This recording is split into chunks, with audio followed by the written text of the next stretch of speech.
Hi, welcome back to my channel. This is for Chandu, మీ క్రియాంటెక్ 0508. So అందరు బాగున్నారు. ఈరోజు మీకు తమిళ చూసారు కదా, మనకైతే సెంట్రల్ గవర్నమెంట్ సంస్థ అయినటువంటి నాబార్డ్లో అయితే మనకు స్పెషలిస్ట్ ఉద్యోగాలకు అయితే నోటిఫికేషన్ అయితే రావడం జరిగింది. సో దీనికి సంబంధించినటువంటి క్వాలిఫికేషన్స్, ఏజ్, ఏ విధంగా అప్లికేషన్ చేయాలి, స్టార్టింగ్ డేట్ ఎప్పుడు, లాస్ట్ డేట్ ఎప్పుడు, ఇవన్నీ కూడా స్టెప్ బై స్టెప్ ఎక్స్ప్లెయిన్ చేస్తా. సో చివరి వరకు అయితే చూడండి. ఇంట్రెస్ట్ ఉండి క్వాలిఫికేషన్ వాళ్ళు ఎవరు ఉంటే ప్రతి ఒక్కరు కూడా అప్లికేషన్ అయితే వేసుకోండి. సో దానికన్నా ముందు నా స్మాల్ రిక్వెస్ట్, నా వీడియోస్ కానీ నా ఛానల్ కానీ చూస్తున్న వారు కంపల్సరీ లైక్ చేయండి, షేర్ చేయండి, సబ్స్క్రైబ్ చేసుకొని నా ఛానల్ని సపోర్ట్ చేయండి. సో డైరెక్ట్ అయితే వీడియోలోకి వెళ్ళిపోదాం. చూసుకుంటే మనకు మీకు అందరికీ తెలుసు నాబార్డ్ గురించి. National bank for agriculture and rural development, Mumbai, NABARD అంటారు. సో ఇందులో వచ్చేసి మనకు ఒప్పంద ప్రతిపాదికన వివిధ విభాగాల్లో ఖాళీగా ఉన్నటువంటి స్పెషలిస్ట్ పోస్టుల భర్తీకి అయితే వీళ్ళు దరఖాస్తులు అయితే ఇన్వైట్ చేస్తున్నారు. సో మనకి ఇది ఒప్పంద ప్రతిపాదికన వీళ్ళు ఆన్బోర్డ్ చేసుకుంటున్నారు. స్పెషలిస్ట్ విభాగంలో అంటే ఇందులో ఉన్నటువంటి పోస్టుల భర్తీకి నోటిఫికేషన్ అయితే ఇవ్వడం జరిగింది. సో అప్లికేషన్ ఇన్వైట్ చేస్తున్నారు. సో అర్హత ఉండి అదేవిధంగా ఇంట్రెస్ట్ ఉన్నటువంటి క్యాండిడేట్స్ ఎవరైనా ఉంటే తప్పకుండా అప్లికేషన్ అయితే చేసుకోవచ్చు. సో దీనికి సంబంధించి డీటెయిల్స్ చూద్దాం. మరి ఎన్ని పోస్టులు ఉన్నాయి ఏం కదా అని. సో పోస్ట్ పేరు చూసుకుంటే మనకైతే స్పెషలిస్ట్ క్యాడర్ అనమాట. ఇందులో మనకైతే ఫిల్ చేస్తున్న పోస్టులు వచ్చేసి మనకు మొత్తం ఉద్యోగాలు 17 ఉద్యోగాలను అయితే వీళ్ళు భర్తీ చేస్తున్నారు. సో మరి ఈ ఉద్యోగాలకు అర్హత ఏముండాలని చూసుకుంటే పోస్టును అనుసరించి సంబంధిత విభాగంలో పీజీలో ఉత్తీర్ణతో పాటుగా పని అనుభవం అయితే ఉండాలి. సో గుర్తుపెట్టుకోండి, పోస్టును అనుసరించి సంబంధిత విభాగం మీకు రిలేటెడ్గా ఉన్నటువంటి విభాగంలో పీజీ ఉండాలి. అదేవిధంగా పాస్ అయ్యింది దానికి సంబంధిత విభాగంలో వర్క్ ఎక్స్పీరియన్స్ అంటే పని అనుభవం కూడా మీకు ఉండాలని చెప్పేసి చెప్తున్నారు. గుర్తుపెట్టుకోండి.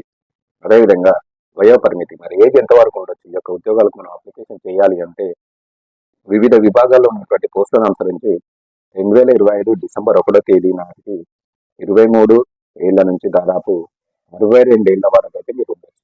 గుర్తుపెట్టుకోండి, 2025 డిసెంబర్ 1వ తేదీ వరకు ఆ నుంచి చూసుకుంటే ఆనాటికి 23 సంవత్సరాల నుంచి దాదాపు మీరు 62 ఏళ్ల వరకు అయితే. సో దాదాపు చాలా ఏజ్ అయితే ఇవ్వడం జరిగింది. సో ప్రతి ఒక్కరికి ఆపర్చునిటీ ఉంటుంది. ఎందుకంటే డిసెంబర్ 1, 2025 నాటికి మీరు 63 ఏళ్ళ వరకు గుర్తుపెట్టుకోండి. ఒకటి మంచి ఆపర్చునిటీ, ప్రతి ఒక్కరైతే అప్లికేషన్ అయితే చేయండి. సో మరి ఇక్కడ సెలెక్ట్ అయితే మరి జీతం ఎంత ఇస్తారు మనం చూసుకుంటే సంవత్సరానికి వచ్చేసి మనకు 1,50,000 నుంచి 21 లక్షల వరకు అయితే జీతం ఉంటుంది. గుర్తుపెట్టుకోండి, మనకు సంవత్సరానికి జీతం 1,50,000 నుంచి 21 లక్షల వరకు అయితే మీకు వీళ్ళు జీతం అయితే ఇవ్వడం జరుగుతుంది. సో మంచి ఆపర్చునిటీ. ఎవరైతే క్వాలిఫికేషన్ ఉన్న వాళ్ళు, ఇంట్రెస్ట్ ఉన్న వాళ్ళు తప్పకుండా అయితే అప్లికేషన్ అయితే చేయండి. సో మరి దరఖాస్తు ప్రక్రియ ఏ విధంగా అప్లికేషన్ చేయాలి అంటే వీళ్ళకు ఆన్లైన్లో అయితే మీరు అప్లికేషన్ చేసుకోవాల్సి ఉంటుంది. ఆఫ్లైన్ మోడ్ కాదు, ఆన్లైన్ మోడ్లో అప్లికేషన్ చేయాలి. అదేవిధంగా దరఖాస్తు ప్రారంభ తేదీ మరి ఎప్పుడు స్టార్ట్ అయిందంటే మనకు డిసెంబర్ 19, 2025 నుంచి అయితే మనకు అప్లికేషన్ అయితే ఇన్వైట్ చేస్తున్నారు. ఆల్రెడీ అప్లికేషన్ స్టార్ట్ అయిపోయినాయి. సో దీని క్వాలిఫికేషన్ నేను చెప్పిన క్వాలిఫికేషన్ వాళ్ళు ప్రతి ఒక్కరు అప్లికేషన్ అయితే చేసుకోండి. Best opportunity. మనకి ఇది కేంద్ర ప్రభుత్వ సంస్థ అనమాట. అందులో మనకు ఒప్పంద ప్రతిపాదన కాంటాక్ట్ చేస్తున్నా అప్లికేషన్ చేయండి. మంచి ఆపర్చునిటీ అనమాట. వాళ్ళకి నచ్చితే 10 years కూడా రెన్యువల్ చేసుకోవచ్చు తర్వాత కూడా.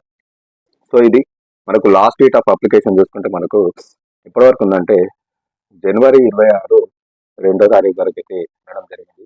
ఆన్లైన్ చేయడానికి మనకు వచ్చేసి లాస్ట్ డేట్ చూసుకుంటే జనవరి 2, 2026 అప్లికేషన్ అయితే వేసుకోవచ్చు.